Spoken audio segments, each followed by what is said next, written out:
Hi guys, good morning. For today's video ay ipapakita ko sa inyo ngayon kung paano magkabit ng brake clip slider ng sasakyan. Isa po itong napakahirap mahanap na issue ng sasakyan. Pag dumadaan ka sa lubak ay parang may naririnig kang nagbabanggaang metal. Dahil dito yan, ito. Nabili ko nga pala to sa Shopee. Ito siya. Ito. Yun, no? Ito yung brake clip slider.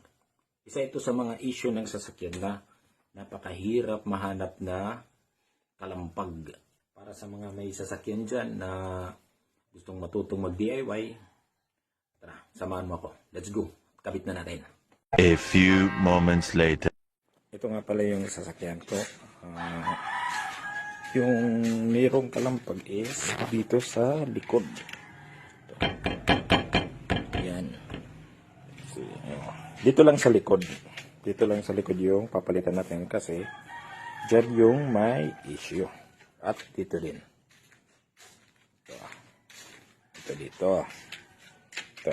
Mamaya babaklasin ko. Papakita ko sa inyo. Doon sa may caliper. Okay. Ayan. Ito. Natanggal ko na. Yan. Ito yung dahilan kung bakit kumakalampag. Tinanggal ko na rin yan. Kailangan tanggalin natin tong bolt na to. Ito yung slider pin. Ito. Tanggalin. Ito. Ayan. Kailangan gamitan mo ito ng wrench na 14mm. Yun. Tapos ito. Sa pagtanggal ng slider pin is 14mm. Ito. Ito. Ito naman yung papalitan natin. Ito. Ito. Kung makikita nyo, kaya siya umaalog kasi wala na yung caliper slider niya. Ito. Ayan o. Kung titingnan niya.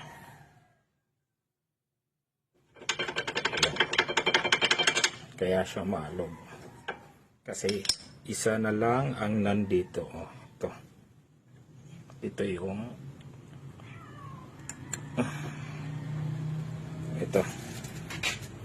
ito yung lumang slider pin.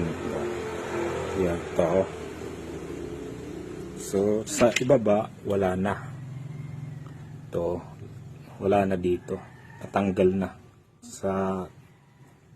kasi luma na. Ito naman yung nabili ko sa Shopee. Ito yung ikakabit ko na bago. Okay, let's go. Kabit ko na. Ayan. Ayan. Diyan siya ikakabit. Ito. Ayan guys. Naikabit ko na. Yan yung slider pin clip. Titingnan nyo. Ayan. Yan yung pagkabit niyan. Cost din yan ng ng kalampag pag wala yan.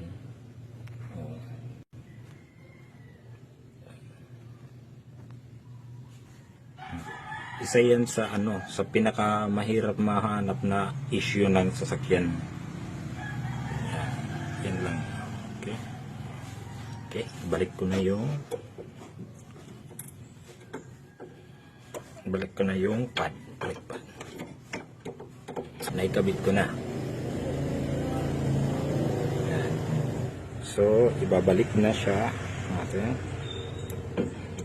Yan. Okay. Ito yung goma. Ito.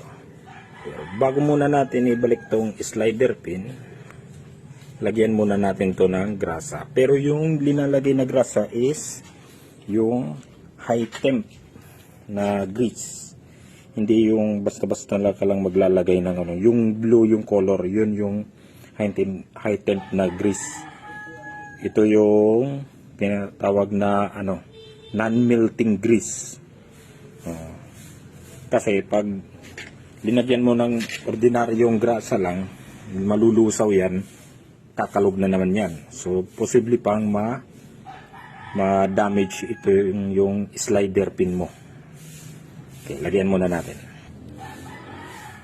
Ito yung ginagamit ko na grease, yung high temp grease. Yung kulay nito is blue. Ito yung dapat gamitin. Hindi yung basta-basta na grease lang. Kasi malulusaw siya. Okay. Okay, let's go.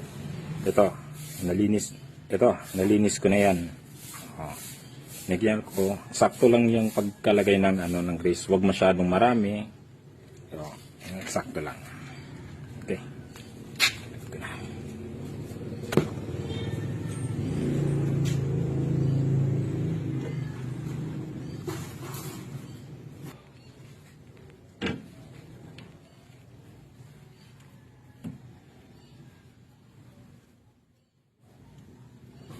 At ibabalik na natin gamitan natin ng tools na 14mm.